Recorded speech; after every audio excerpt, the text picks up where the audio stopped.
In this episode, like previous episodes, this is in fact a product of our COVID times. This format consists of CTQ, and we sent out a bunch of articles to some of you who registered earlier. And so we'll start with discussing a couple of those articles which connect to today's topic. We'll then switch to our special guest. We'll have a virtual chat with him. Make sure you've got your cup next to you. And we will do some question and answers as usual at the end. So today's guest is Jaspreet Bindra. It's not easy to do justice to all that he has done on one slide. So for now, I will simply introduce him as the founder of Digital Matters. It's a consultancy primarily focused around digital transformation, which is a phrase many of you would have heard of in the corporate world in the last half a decade for sure. He's also authored a couple of books. The Tech Whisperer was published last year, and the Immune Organization has just come out, about which we'll talk soon. And there is a reason why in this particular context, we wanted only Jaspreet, and he was gracious enough to accept. So thank you so much, Jaspreet. Welcome to our Future Fitness session. Thank you. It's great to be here. Thanks, everyone. Thank you. And you can visit his website. There's plenty more there. And we'll talk more about the various things that he's done along the way. So let's get right into our first segment. So we sent out 2 articles to most of you. If you missed it, we'll repost it on our Telegram channel after this session. So I'll tell you a story of how this came to be. How did we choose this as the topic for this session? So we run a reading group, the Reading Compound. Some of you are part of it, and where we read one article every day. And we sometimes get suggestions from our participants for a bonus Sunday read, something that they like, that they share for the rest of the group. Now, incidentally, 2 weeks ago, this news article from The Guardian around this new buzz called GPT-3 came along, and several people shared that article. There was something about it which caught their attention, and therefore, it became a trending article, not just in the world, but even in our little corner of the world. So that led to us picking that as the topic for today. And we said, yeah, we must discuss it, though this has been around for a while now, but this has brought fresh impetus to the topic.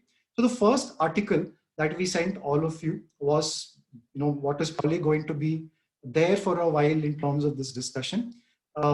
The Guardian newspaper commissioned GPT-3. We'll talk a little bit about what GPT-3 is, just to recap that. Got it to write an entire article with this very intriguing headline that you see in front of you. And the way they did it was, they commissioned this, you feed a prompt. So let me tell you a little bit more about it. So more than usually we summarize the article. Today it's going to be a meta discussion. It's about how did this article come about? What should we really know about this world?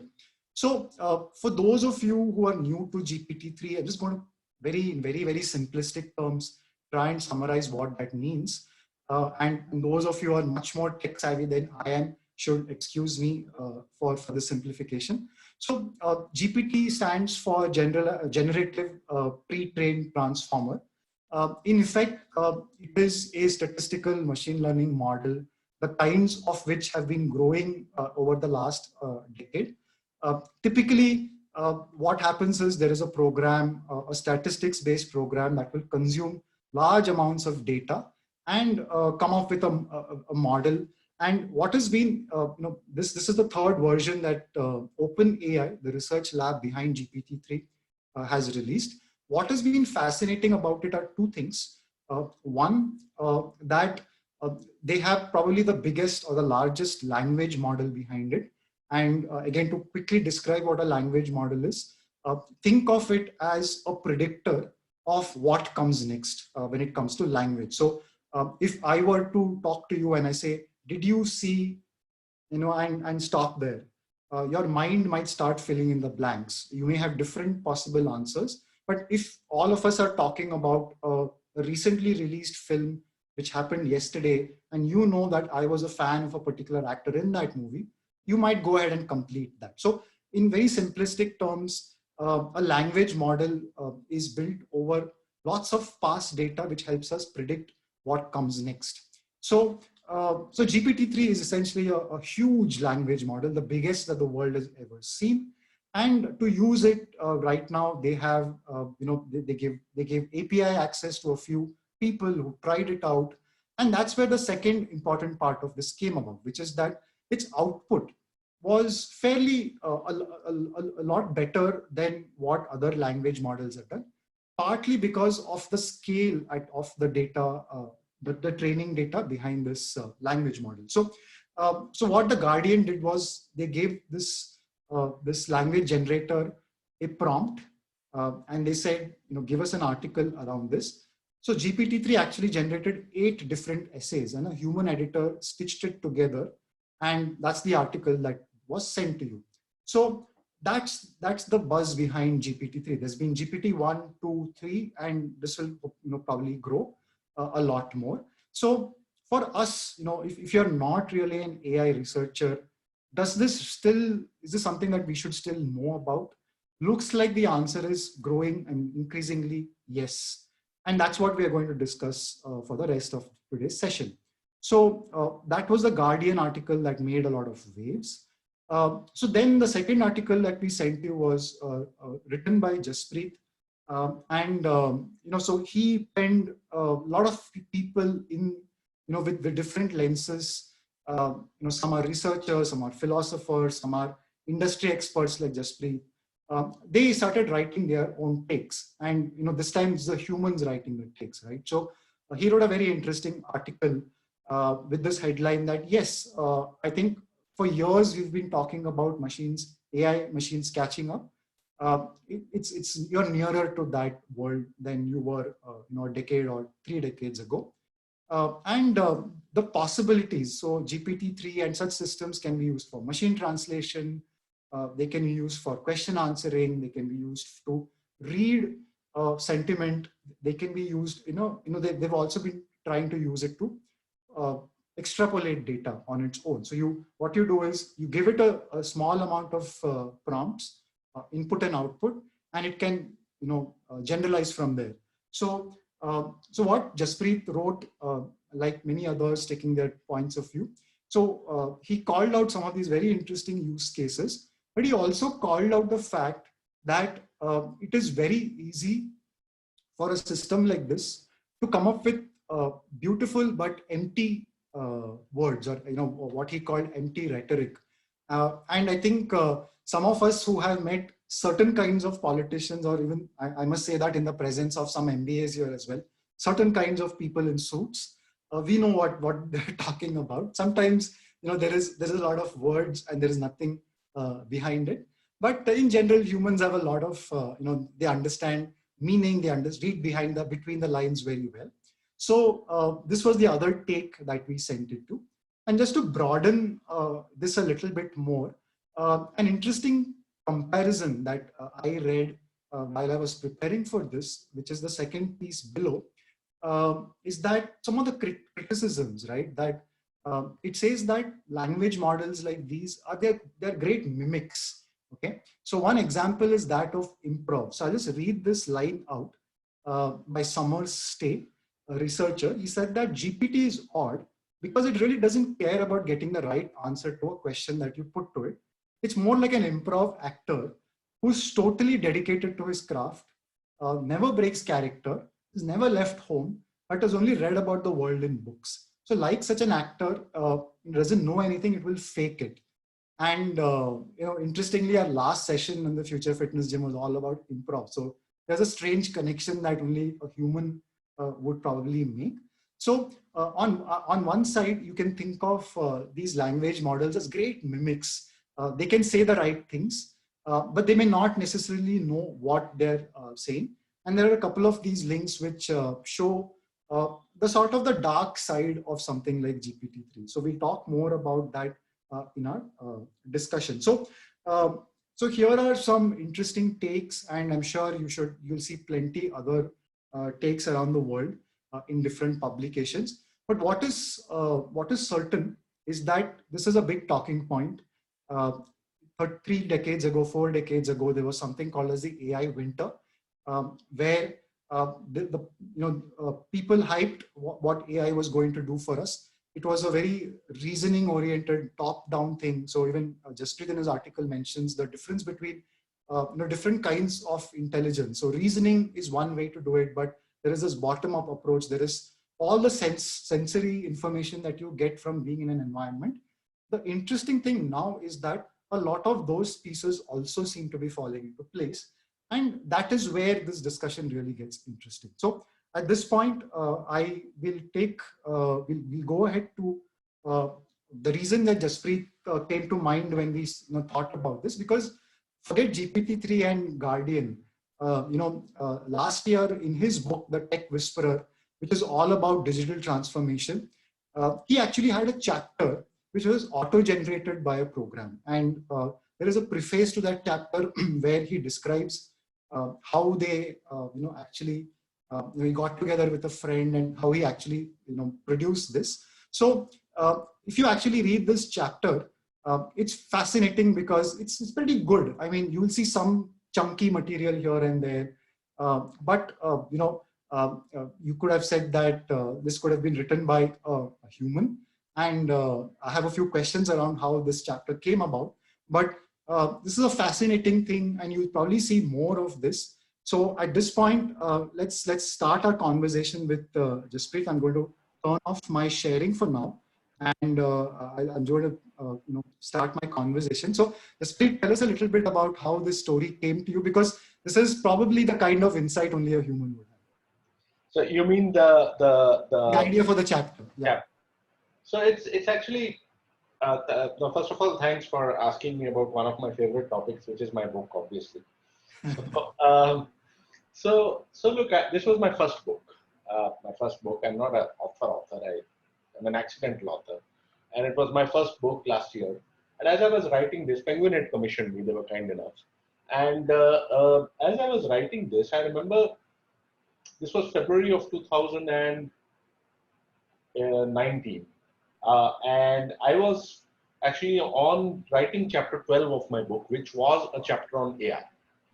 And as I was doing so, I was kind of researching stuff, and I knew a bit, but I was researching more. And I saw this video, which I had seen before, of, I don't know if you've kind of seen how AI has been taking large steps. And one of the things that had happened very recently, just a month back, was that IBM Watson, which is an AI program, AI engine, had debated the world championship debater. The world champion debater, who, is a Tamilian Brahmin from India who lives in the US, not very surprisingly. And this time, unlike in most other cases, the human won. Okay, and maybe because the jury was human, and it's not a deterministic game. But anyway, so I was seeing this, and how games are happening and painting is happening, etc. And thinking that, look, what can I do which is something similar? And then at the same time, I was reading about this other book on AI by a phenomenal author called Marcus de Sautoy. He is an Oxford mathematician. And he said something very interesting. He said that writing is actually the most difficult thing for an AI to do. So if you think of creative stuff which AI can do, human beings can do, painting is one. And you think that AI can't paint? AI has created a perfect Rembrandt, which even Rembrandt experts cannot distinguish from original Rembrandts. AI has made amazing music. Just type AI music in YouTube and you'll have thousands of, AI has obviously played games and defeated humans, chess and Go and Jeopardy and a bunch of others. But AI had not written anything. And so I was like, how cool would it be if the AI article on AI in my book was to be actually written by an AI, and so it would be autobiographical. And that's when the idea came, Ramanand. Now, how I executed it, maybe I'll wait for you to ask that question, but that was the genesis of the idea, and that's how I started doing what I was doing. Great. You have answered that question in your book. So I think we should just point people to that book Yeah. and let them find out, because it's fascinating. Uh, no, just for in a nutshell for others, the kind of program that they use was actually fairly simple for a lot of people to understand. If you think about it, it's just something that with intelligently picks sentences from existing data and does it. So yeah, so that's it. At least gives you a talking point, right? I mean, for it's a great USP to have for a book that is all about digital transformation. And I mean, one of the questions that we're going to talk a little later is what is the digital transformation for people here listening to something like this? So we'll come to that. But so I just wanted to ask, we've put a headline for this talk saying, is it smarter? Is it going to get smarter? Is that even a fair question or a right framing for a question like this? Because smarts come in different ways. So that whole debate about IQ, we don't even know what makes humans smart. So do you think that it's an appropriate question, or should we look at this question differently? Cool. No, that's a good question. And actually, let me just lead off from where I kind of stopped last time about this chapter. And I wrote the chapter for 2, 3 reasons. One, it was a cool idea. Yes, sure. Second, yes, it could be a great differentiator, and hopefully people buy the book because of that, and people did buy the book because of that, so that worked. But the third, very important reason, Ramanand, was that this was chapter 13, the AI on AI chapter. Chapter 12 on AI was written by a human being. Just happened to be me. Okay, and it's great to contrast those two chapters. Okay, and the AI written chapter is good, but it's super dry. It has no soul. It's like it's vacuous. It's like a chronology. Okay, you know that it's written by a machine. On the other hand, the chapter written by me, however good or bad it is certainly better than that one. Okay, and so there's still hope that we are kind of more intelligent coming to coming to your topic. Um, one of the institutions that I partner with, and I spent some time with them last year when we could still physically travel, was with something called Singularity University. And Singularity University, as some of you might be aware, is set up by these two guys, Peter Diamandis and Ray Kurzweil. Ray Kurzweil is supposedly the world's greatest tech futurist, and Peter Diamandis is famous for his X Prize, among other things. And Ray Kurzweil actually coined this term singularity. And again, some of you might be aware, singularity has many meanings. I mean, in the astronomical context, its meaning is, just the point before the Big Bang. Okay, there's a philosophical and Upanishad meaning of singularity. We won't get into that. Okay, but there's also in the technologies context, the meaning of singularity is the time when actually machine intelligence, artificial intelligence, merges with human intelligence and then diverges, with artificial intelligence being greater than human intelligence. And by the way, in case you're curious, that time is supposed to be 2042.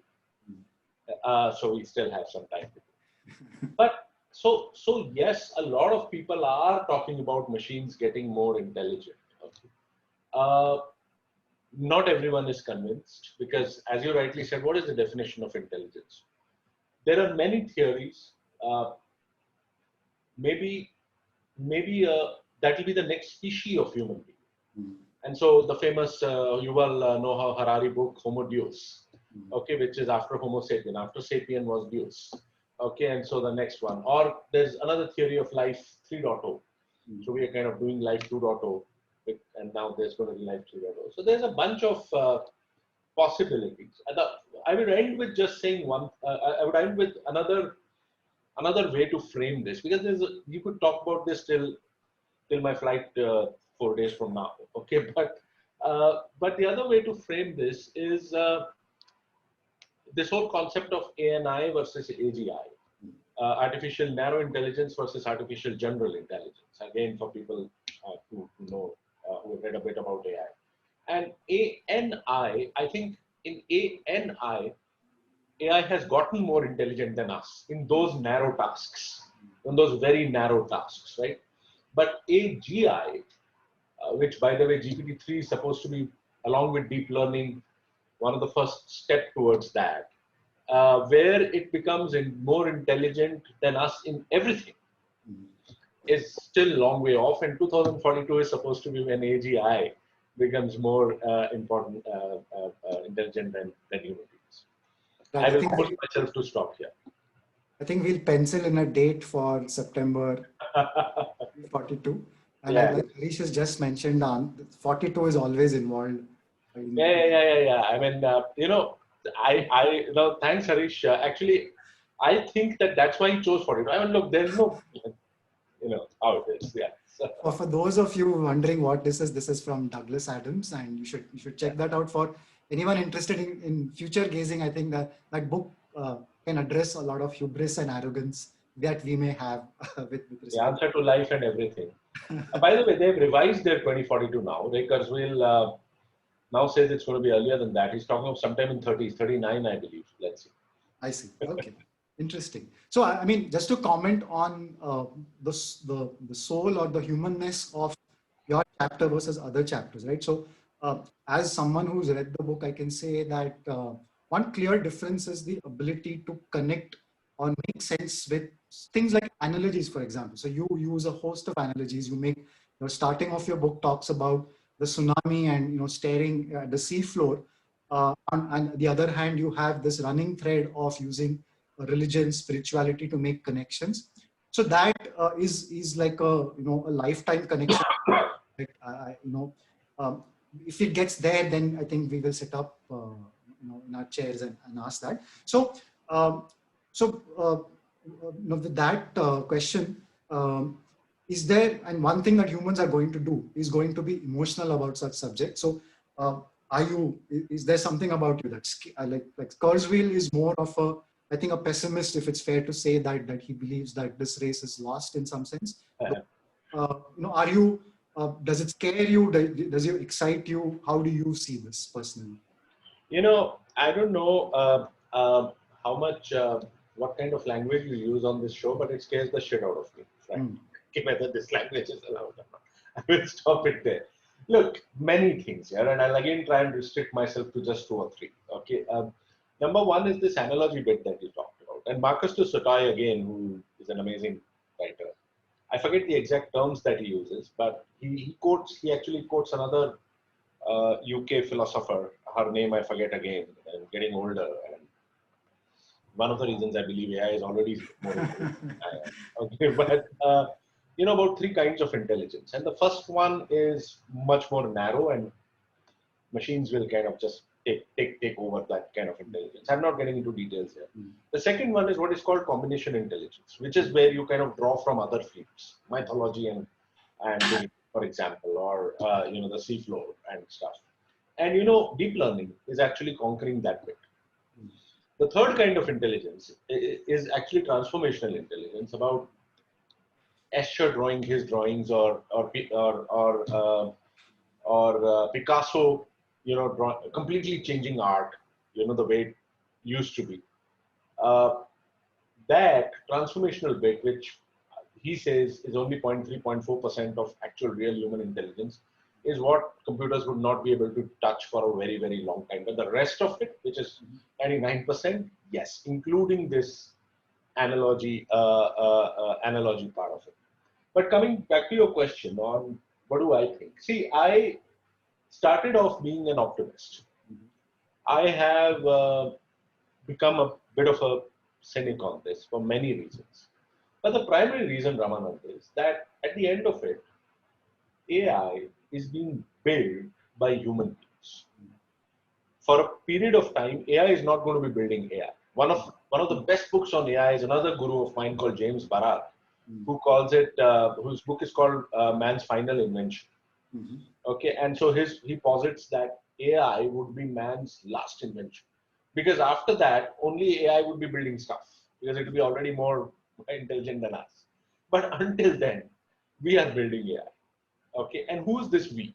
We are usually 20s, Caucasian young men in their 20s in one part of the US. Okay, they're all good men, but they have their own narrow views and they have their own limited knowledge of the world. They don't know humanities, they don't know culture, they don't know other countries.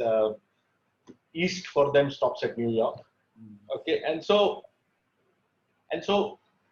that's why all these issues about ethics in AI coming in, all these issues about explainable AI coming in, all these issues about the trolley problems and bunch of other things, which so at the same time, there's this perfect storm brewing, right? Nationalism, countries now wanting to weaponize AI, including China, perhaps being at the top of the list. Russia, Putin saying that the guys who control AI rather than oil is going to control the world. And so AI now is being driven and written and created, not frankly by people with good intentions.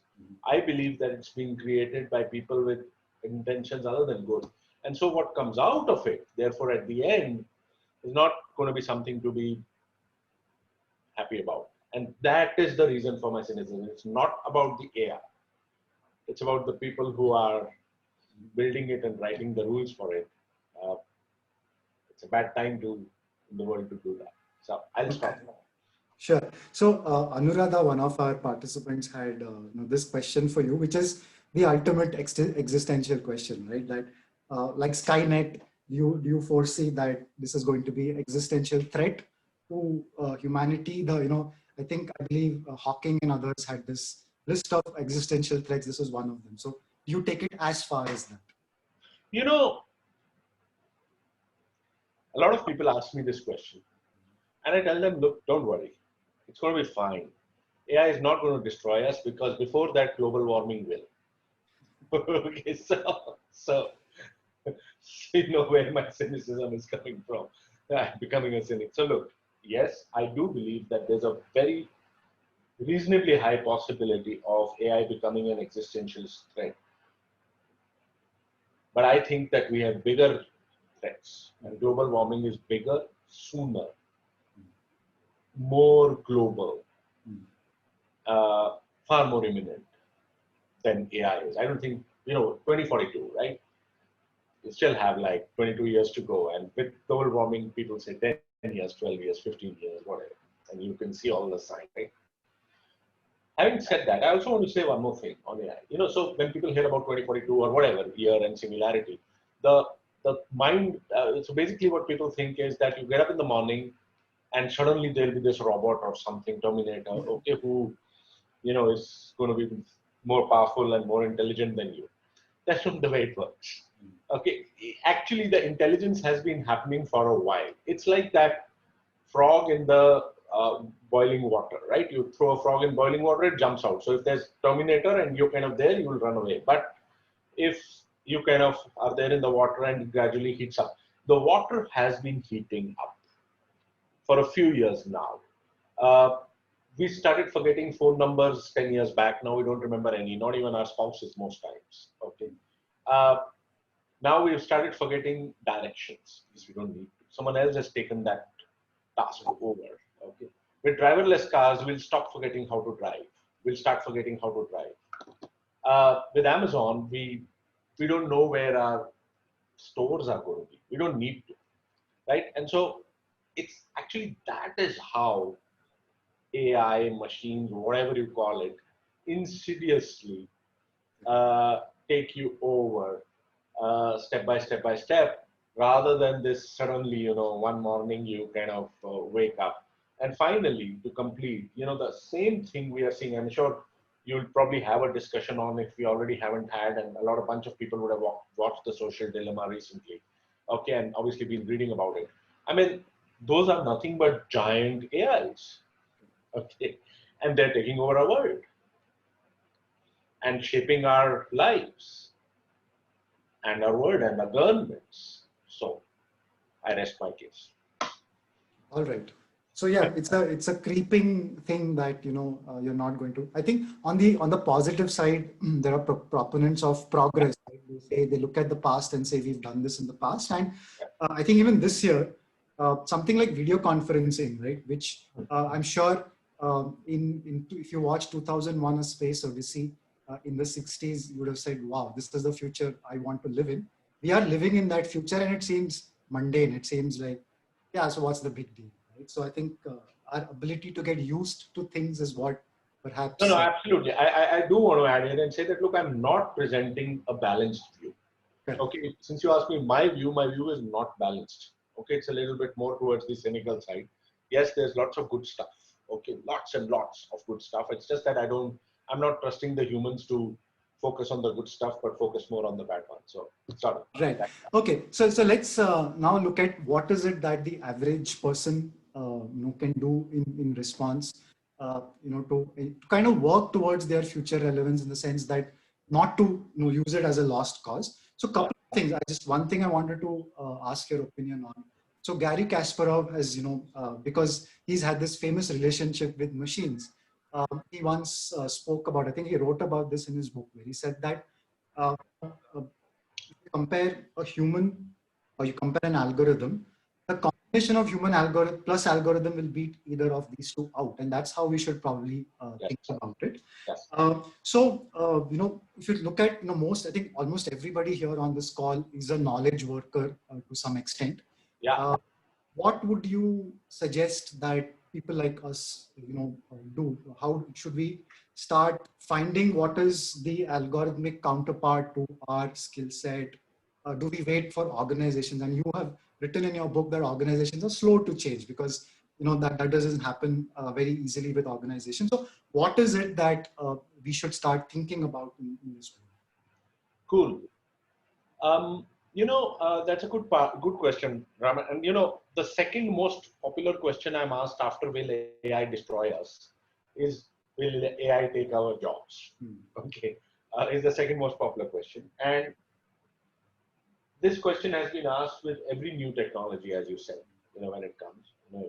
People who are old like me, would remember that when computers were coming into this country, especially, all the trade unions were up in arms, right? Because they feared that they will take over their jobs, and it didn't happen.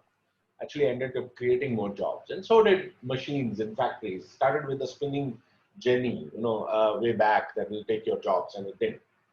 Many people say, however, AI is different than all the others because this is not about a machine. This is about something which is replacing you, literally, your mind it's replacing, not only your physical strength. And so, yes, it is. And then, there are lots of numbers which I can throw, which I don't want to, about WEF saying how many jobs will get created versus how many jobs will get destroyed. And they always present a more created than destroyed view.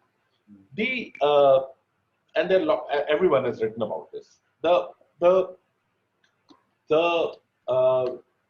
view that I like best amongst all of this, Ramanand, is by this guy called Kai-Fu Lee. Kai-Fu Lee is kind of an icon in China. He's like the Bill Gates of China, if it may. Okay, he used to be with Microsoft Research, Google Research, Baidu, and then he has his own company, massive venture capital firm. And I would encourage people around here to kind of go and look at his TED Talk. I mean, read his book, but looking at his TED Talk is easier. It's one of those super famous TED Talks. But what I'll do is, do you think I can share something? No, it's disabled. Okay, doesn't matter. Okay. We'll share it with the group later. No problem. Yeah, share it with the group later. So what he's done is he has made this very simple XY graph matrix 2 by 2 in a sense. So if the x-axis really is machine computing in a sense on one side and creativity on other. And so if you kind of classically think, we always used to think that all the stuff which is towards the mathematical or computing side will be taken over by machines and AI, and all the stuff on the creative side will not be taken over. Until deep learning, etc. happened, and AlphaGo or whatever, and you suddenly found, including with GPT-3, the creative stuff being also taken over. And so he's put a second y-axis here, and that's an axis of compassion or love, actually, and high compassion, low compassion. And so you have like a high for compassion as well as creativity, and the high compassion, high creativity jobs will remain human. The high compassion, low creativity will be human aided by AI, and then only AI, whatever. And it's actually amazing how he's kind of taken every job and put it in that thing. And then based on that, he's kind of created the 10 jobs of the future. So he's given you the guide, those exam guides. Okay, the 10 jobs of the future. And those jobs are very interesting.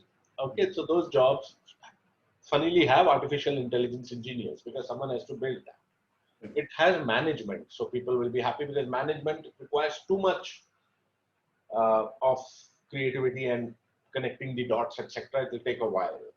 It has stuff like healthcare workers, okay, teachers, old age home employees, okay, and a bunch of such jobs. So I joke with people that if you want to have your children choose what jobs they want to be, which will survive this so-called catastrophic taking over by AI, it's going to be them. And so the final thing again I will say is from personal experience, Ramanand, that I'm not a young, you know, software tech engineer for whom the world is kind of. So what I have, when I realized that, look, things are going to change about 10 years back, I decided that I need to have a portfolio of skills rather than one skill. And so again, another famous book by David Epstein called Range. So I kind of focus on range. And so because, something gets taken away, you have something else to fall back on. And therefore, every 12 to 18 months for the last few years, I've been investing in learning one new skill. Okay, so become a executive coach, accredited, for example. Go to Singularity University.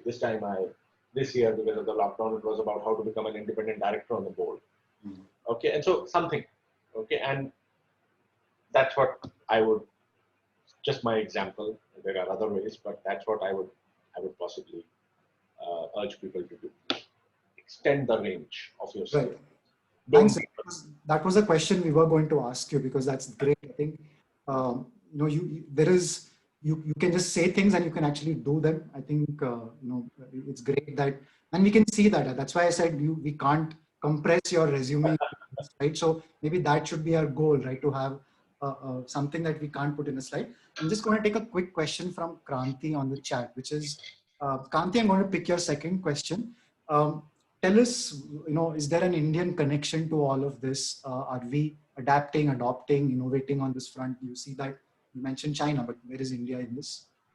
There's a PwC report, which is oft quoted, which says that AI is going to add $15.7 trillion of GDP across the world by 2030.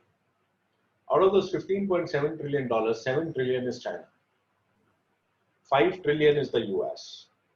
About $1.5 trillion are Europe, UK. 0.5 trillion is a bunch of countries, including India. We are not there. This is just a number thing that I showed you. Number two, a lot of countries have created AI policies. China famously has and has been acting on it. The US has, UK has, a few other countries have. India has also created, the Niti Aayog has created something called AI for Good, which is pretty good actually. And again, it's publicly available, you can pick it up, that paper. The thing is that if that policy or that discussion paper / policy paper happened 3 or 4 years back, but it had some very good recommendations, nothing has happened. So there's a problem. Number 3 and final is that Indians, as you all know, do their best things when the government is not involved. Okay, and so a lot of IT really happened because the government didn't understand what it was, and they couldn't do anything about it, and therefore it happened. Okay, and in AI, a lot of the value is actually being created in core algorithms, and secondly, is being created in data. So while the US has become the core R&D and algorithm champion, China is the data champion, because you need a massive layer of data, and China has realized that whoever else creates whatever, no one is going to have the data sets to train AI like they will have, because they're a totalitarian state, they can get whatever data they want. India has the potential, again from a data viewpoint, has also very frankly become a factory, AI factory. It needs massive tagging and so a bunch of that is happening, but that's very low value add. And so, as always, a lot of great AI work is being done by Indians rather than by India, as he says. But most of that work is not being done in India. kidding. All the big AI companies are being headed by Indians. We know that. Yeah, and Microsoft is, Google is. And so it's the same old story happening. And I think a lot more needs to happen here, frankly, across in curriculum, in policy, in innovation, in investment. It's not happening. Right. Thank you. I think that's a very measured and I think a very sober assessment. I think it's better to do that rather than live in a world of castles. Manas, I'm just going to hold on to your question. I think let me, while I switch to the next segment. Manas's question is, can the fact that plagiarism has been detected through AI be used in turn to work out how AI can write better? Do you think AI is going to write better and better? There are some news organizations, I believe, that are already using this for some. So all of them. Yeah, all of them. Yeah. Even NDTV here and everyone. I mean, you read news on a phone today, and 80% of the articles in the end it will say that this was generated by an algorithm and not whatever. GPT-3. One of the things that when you were talking about it, you mentioned how big it is and 175 billion nodes to be precise. It doesn't mean anything to all of us, but if I tell you that all of Wikipedia is 0.6% of the data it ingested, okay, that suddenly starts to mean a hell of a lot. And so yes, there's a vast capability of writing something and then drawing those inferences to detect stuff. But I think one of the things which has not yet been cracked, and will be one of these days probably, is how to codify emotion and put it in an AI. So if you see Sophia the robot, for example, it is, you think it's emotional because it's, the way they've made the hardware, its eyes twinkle and, it smiles, but actually all those are just programmed tasks. So unless we can build in emotion and feeling and conscience, which are very core human traits, I don't think they will write as well as humans do. Right. I think we'll see how that goes, because it's back to that mimic question, right? It's a great mimic. Yeah. Okay. Thanks, Jaspreet. That was great. I'm now going to switch to our third segment, and like we said, this is going to end with a little quiz for all of us, and you're welcome to participate as well. But if you want to play the role of commentator after the question, you can do that as well. The role of, sorry? The commentator on the answer once it comes in, you can do that as well. Okay. So, all right. Thank you. I just a disclaimer, I think, which is going to be more popular in the days to come. No AIs were harmed in the making of this conversation. So Jaspreet, also, thank you for doing this. We will give you a small gift from our side, which is a couple of gift subscriptions to our reading group, because I think for now reading is one way in which you mentioned a couple of fabulous books that I think we're going to put into our queue. So we would love to send that to you. Thank you. All right. So with that, let's go to our last segment. It's called the Q. This is the daily reader. Let me go ahead to Q, which is questions and wisecracks. Use the chat to answer. There are 4 questions to wrap up today. So here's the first question. So a lot of you must have heard this name, Andrew Ng. He co-founded Coursera. He's been a leading voice in AI in the last decade. So in an article a few years ago, he said, if a typical person can do a mental task with a certain unit of thought, we can probably automate it using AI either now or in the future. So this became a thumb rule for a lot of people. So which of these 4 options is the blank? Okay, so I'm going to see if I can check the answers on the chat. Okay, so Nupur has gone for C. Let's see how many other options are there. Folks can post to everyone as well. That is fine. Okay, Nikhil also agrees with Nupur. Rahul, lots of Ds. Kamlesh has taken all of the above, the smart human approach while trying to take exams. Okay, lots of, I think C's are the winners. So you're absolutely right. At the time of this article, he said something that takes less than a second of thought is probably in that zone where AI can pick that up, can translate into it. So Jaspreet, do you think that still holds true, or has this gone into more complex? Because I think the way he positioned it was that you have an intuitive thought, or you have something which is very quick to do in terms of processing. That's something that will go first. So any comments on that? Not really. I actually hadn't read this particular comment of Andrew Young before, and I'm intrigued. I need to figure out why he said what he said. So I would not be able to give you any intelligent answer to this. I can give you a vacuous one, which I will not. But you are not an AI program, so you're not GPT-3. So good, thank you. The ability to say no will be crucial for some of these programs to look more human in the future. Okay, thank you. Second question comes up. Yeah, so this is the famous image of the first play to introduce the word robot, RUR, by Carol Chapek. And so in Czech, what does the word robot mean? It was there in one of our articles, if I remember, or I think it was in Jaspreet's article, I'm not sure. But so what does the word robot originally mean in yeah, Jaspreet actually knows a little too much, which is the name of the play, Rossum's Universal Robots. Um, some of you have got it right. Sumit, Rishabh, Kranti have all said servant, slave, as Nikhil. That's absolutely right. So, Sirisha as well. Yeah, we've come a long way from them, but this was the first use of the word robot in play. So, Jaspreet, any favorite films or any favorite pop culture pieces involving AI that you like? I'm a very bad film watcher, and the finite time that is left, I prefer to read, and I always believe that the books are better than the movies.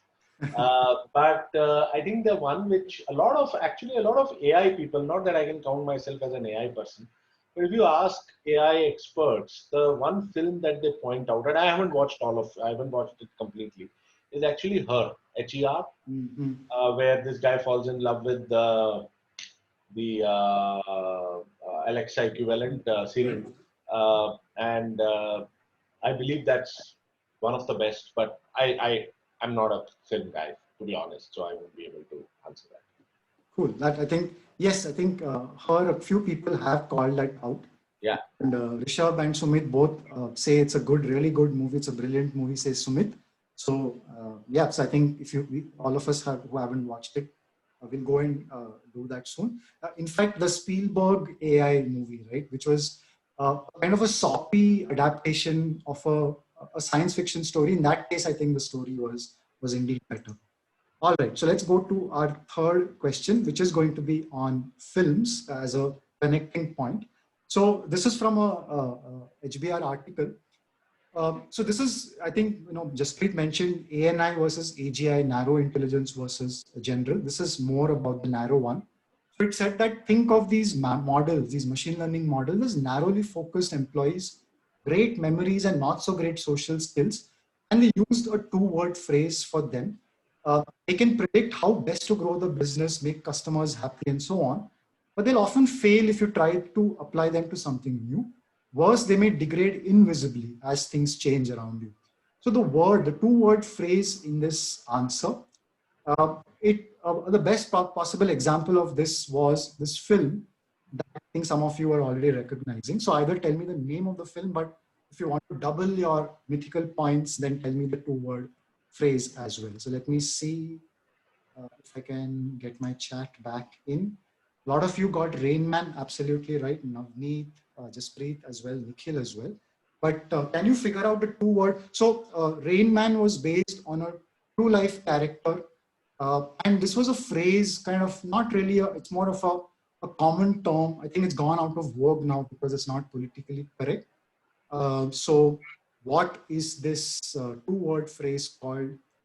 If folks know that, this is a slightly difficult one, but the metaphor here is that think of them as people who great with narrow, very, very specialized things where they can, in this case, Dustin Hoffman's character will know the accident records of airlines, for example. Sanasi is almost there. I'll give you the answer. This Yeah. is, Jaspreet, you know the answer. You want to take a I remember, I'm getting, I mean, I remember, yeah, it has something to do with seven. I've read this before, but I forgot, but she's right, I think. It has something to do with, yeah. Absolutely, yeah. So the Manas, it's not corporate slaves or corporate robots.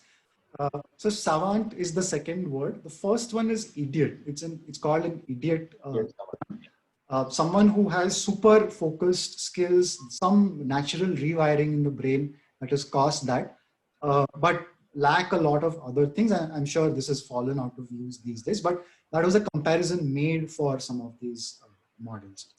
And this brings us to our last question for today. Here it comes.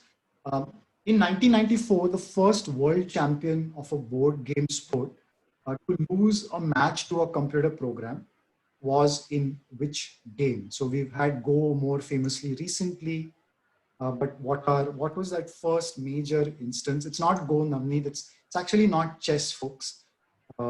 Chess came later. Sneha, I think, has the first correct answer. This is checkers. Okay, Ashwin drafts. Jaspreet and Sneha have it right. Checkers is the right answer. So it starts. Checkers is a much simpler game to start article. And yeah, Manas, we did talk about this on our daily reader on our first day. We spoke about games that computers and humans play.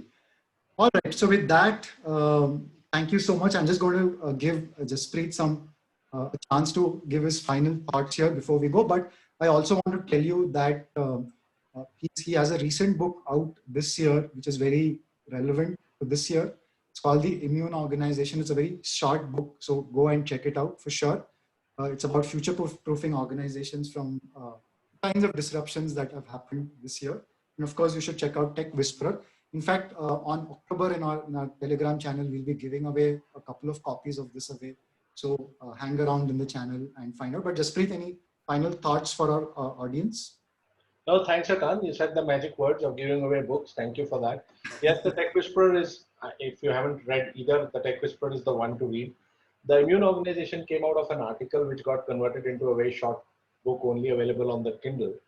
And it's actually about thinking about COVID as a vaccine itself. We are looking for a vaccine for COVID, but think of COVID itself as a vaccine. And then how do you learn from stuff, learn from it and start producing antibodies so that next time a disruption happens, your body is immune. And that's where the immune organization or your organization is immune.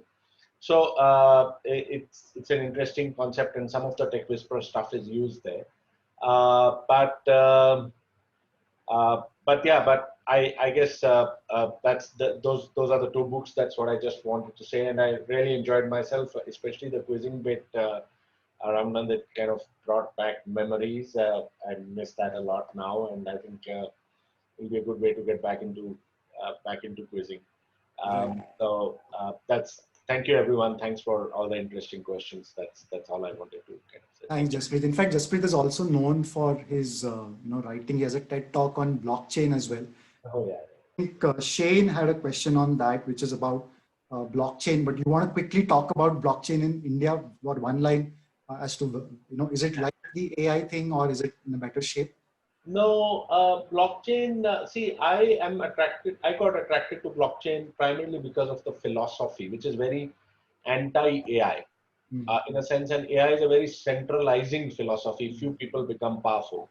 Blockchain is much more of, if I may say so, a bit of a socialist philosophy, which actually distributes knowledge and wealth and organizations and money and anything else. So that's what attracted me, and I later on got into building some stuff there. And that particular blockchain video really demystifies blockchain. It's far more difficult to understand intuitively than AI or IoT or whatever. And just because it demystified it, I think people watched it. So you might want to do that. In India, we are further away in blockchain. Anyway, actually, all over in the world, blockchain is further away, and a lot of stuff has to change before it kind of comes in. And all I would tell you is that blockchain is not crypto, and a a lot of us think of blockchain as the technology behind crypto, but that's like thinking of the internet as the technology behind email. It is, but then it's far more than that also. And so it's quite interesting. That's Sure. what. Okay, great. I think just an example of, I think, adding more quivers or arrows to your quiver, as you mentioned earlier, right? Try and Yep. do that. And